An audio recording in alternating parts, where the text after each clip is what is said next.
Salam sejahtera bagi kita semua. Perkenalkan, saya Jandel Dahlan Pangihutan Marbun, mahasiswa Magister Hukum Universitas Internasional Batam dengan nomor pokok mahasiswa 2052037. Dalam kesempatan ini, saya mengucapkan terima kasih kepada Ibu Rina Syahriani Sahrullah, SH, MCL, PhD, atas bimbingannya dan juga sebagai dosen pengampu mata kuliah Sosiologi Hukum Universitas Internasional Batam. Dan tidak lupa saya sampaikan juga rasa terima kasih kepada rekan-rekan mahasiswa Magister Hukum Universitas Internasional Batam Angkatan 17 atas kebersamaannya. Dalam kesempatan ini, saya akan mempresentasikan artikel sebagai salah satu syarat ujian akhir semester dengan judul sebagai berikut. Perspektif sosiologi hukum terhadap pemberlakuan Omnibus Law Undang-Undang Cipta Kerja dalam era industri 4.0. Adapun latar belakangnya, sebagai Dassolen atau peraturan perundang-undangan, persaingan global di industri 4.0 berpotensi meningkatkan kualitas hidup masyarakat di seluruh dunia, namun kegagalan untuk beradaptasi dengan perubahan dapat menyebabkan gelombang pengangguran dan pemutusan hubungan kerja. Omnibus Law menjadi pilihan pemerintah dalam membuat undang-undang yang terintegrasi untuk mengatur banyak peraturan yang tumpang tindih dan merumuskan regulasi baru yang mampu meningkatkan perekonomian. The same, fakta di masyarakat. Banyaknya undang-undang yang tidak sinkron, sehingga pemerintah mengambil langkah progresif dengan memangkas sebagian regulasi dan ditata ke dalam satu regulasi, sehingga diharapkan terjadi perubahan iklim positif untuk menarik investor berinvestasi di Indonesia. Menurut Setiadi, bahwa cara yang memungkinkan sebagai solusi menghadapi regulasi yang sudah tidak harmonis, maka perlu untuk melakukan simplifikasi terhadap undang-undang dengan pendekatan Omnibus Law yang sudah banyak berhasil dilakukan di berbagai negara yang menganut sistem common law. Rumusan masalah. 1. Faktor apa yang menyebabkan Undang-Undang Cipta Kerja ditolak oleh masyarakat, khususnya buruh pekerja? 2. Perbedaan apa yang dirasakan pekerja antara Undang-Undang Ketenagakerjaan Nomor 13 Tahun 2003 dengan Undang-Undang Cipta Kerja Omnibus Law? Ketiga, menghadapi fenomena perubahan terhadap revolusi industri 4.0, pemerintah menerbitkan Omnibus Law, namun secara normatif, apakah Omnibus Law tersebut, khususnya Undang-Undang Cipta Kerja, melanggar hak-hak warga negara? Adapun keterkaitan dengan revolusi industri 4.0, di antara 10 prioritas nasional yang dibuat oleh pemerintah Indonesia yang relevan dengan diskusi ini adalah simplifikasi dan optimalisasi regulasi dan kebijakan. Pembahasan. Persepsi sosiologi terhadap Undang-Undang Cipta Kerja. Untuk mendukung revolusi industri 4.0, pemerintah juga akan menerapkan sejumlah aturan dan kebijakan yang harmonis agar tidak saling tumpang tindih. Pemerintah pusat serta pemerintah provinsi dan daerah akan berintegrasi menciptakan aturan berdasarkan tanggung jawab dan wewenangnya masing-masing, sehingga keharmonisan tersebut bisa menciptakan kepastian hukum yang bersifat mutlak bagi para pelaku industri dengan diundangkannya Omnibus Law Undang-Undang Cipta Kerja. Dan faktor apa yang menyebabkan Undang-Undang Cipta Kerja ditolak? responden yang menjawab pertanyaan perihal fenomena Undang-Undang Cipta Kerja sebanyak 210 orang dengan karakteristik yang ditunjukkan pada tabel 1.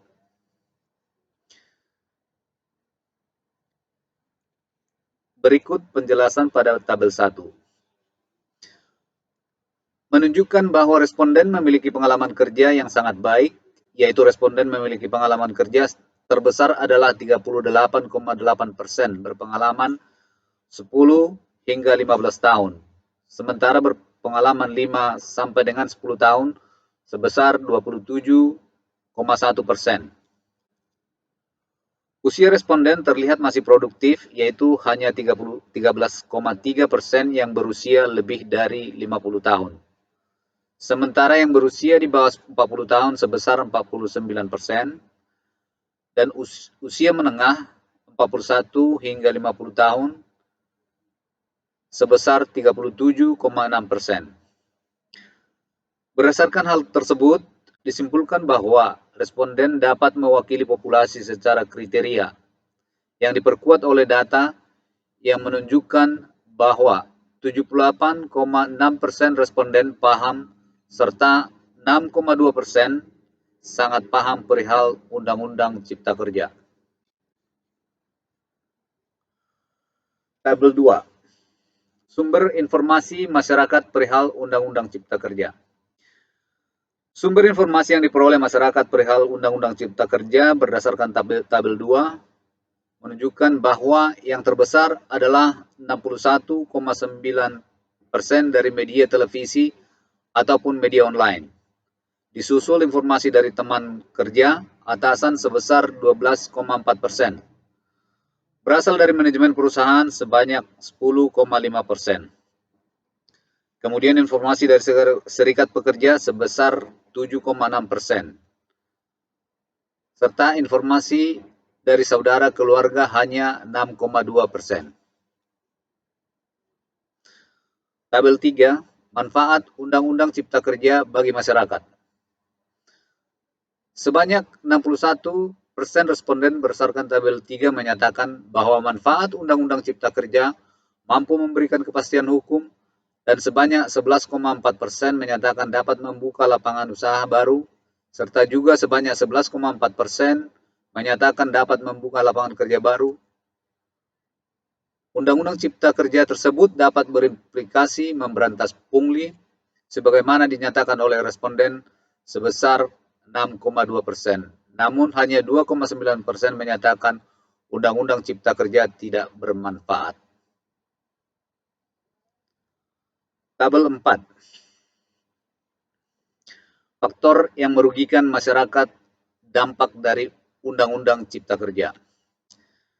Sebanyak 55,2% responden merasa pesangon dikurangi akibat dari terbitnya Undang-Undang Cipta Kerja. Sementara 18,1% merasa PHK dipermudah akibat Undang-Undang Cipta Kerja tersebut. Sebagian lagi menyatakan bahwa akibat Undang-Undang Cipta Kerja tersebut, libur dikurangi 6,3%. Dan waktu kerja lebih panjang 5,2%. Sementara yang tidak tahu akan dampak negatif Undang-Undang Cipta Kerja sebesar 10,5%.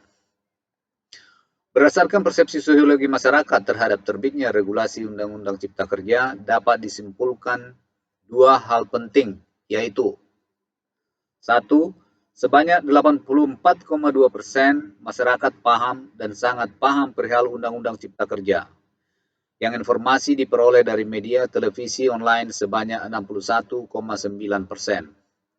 Sebanyak 61% masyarakat percaya bahwa Undang-Undang Cipta Kerja memberikan kepastian hukum, namun tidak setuju perihal adanya pengurangan pesangon 55,2% dan PHK dipermudah 18,1%.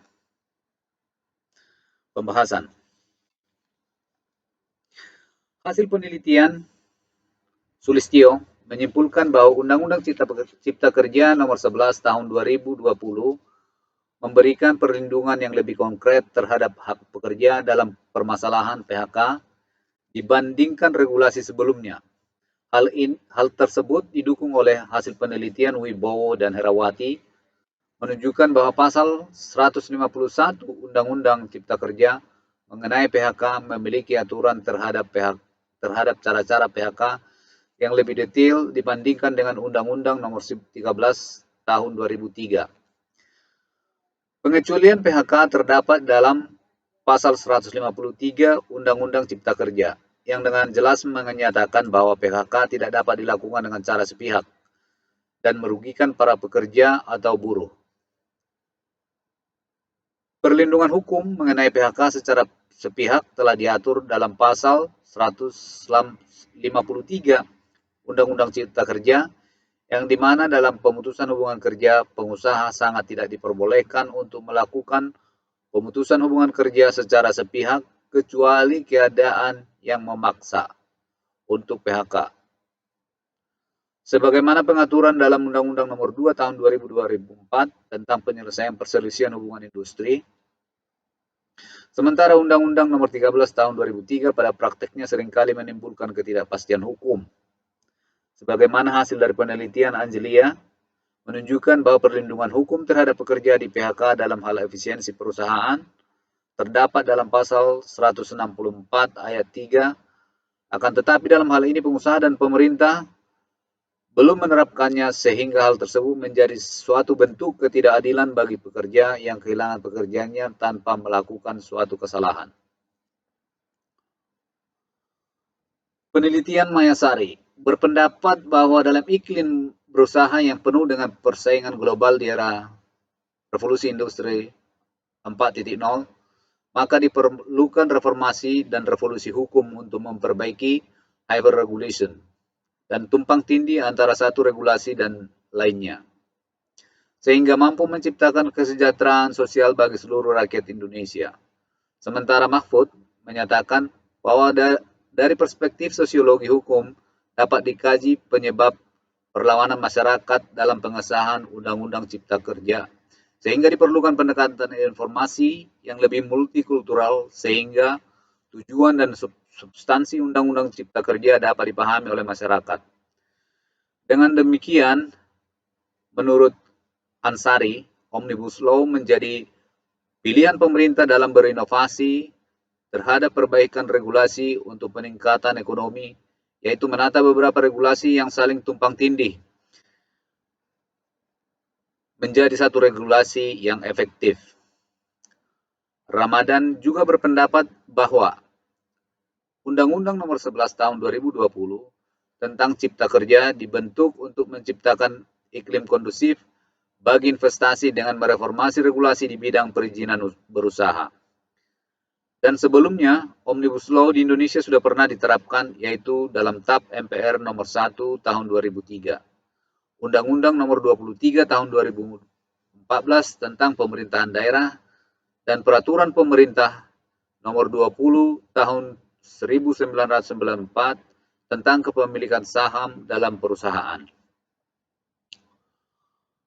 Berdasarkan kajian tersebut dapat disimpulkan bahwa Undang-Undang Cipta Kerja tidak bertentangan dengan hak-hak warga negara karena tujuan dan substansi Undang-Undang Cipta Kerja adalah demi kesejahteraan sosial bagi seluruh rakyat Indonesia dan sudah pernah dilaksanakan Omnibus Law di Indonesia, yaitu TAP MPR Nomor 1 Tahun 2003, Undang-Undang Nomor 23 Tahun 2014 tentang pemerintahan daerah, dan Peraturan Pemerintah Nomor 20 Tahun 1994 tentang kepemilikan saham dalam perusahaan.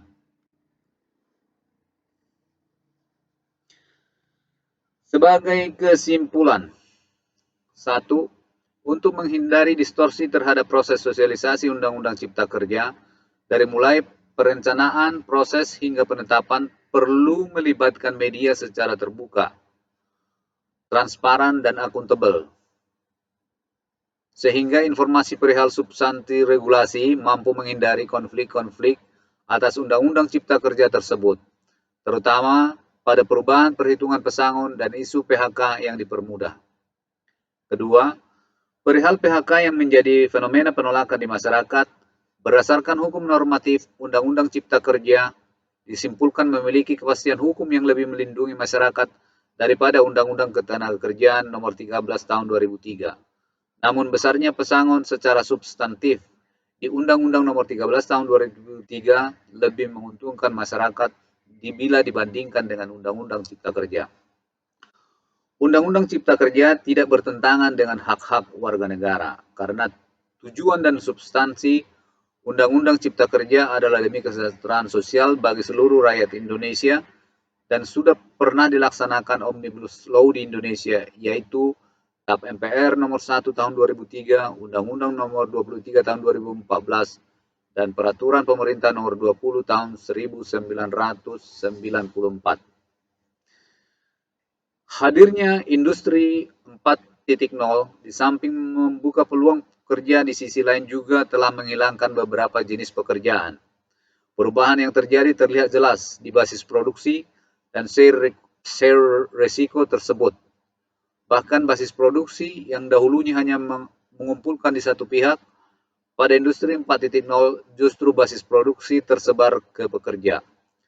Dituntut daya adaptasi yang tinggi bagi setiap pekerja maupun pengusaha itu sendiri. Demikian yang dapat kami sampaikan. Semoga ada manfaatnya bagi kita semua. Sebelumnya, kami memohon maaf bila ada tutur kata yang kurang berkenan. Dan akhir kata, kami mengucapkan terima kasih dan sampai berjumpa di lain kesempatan. Salam.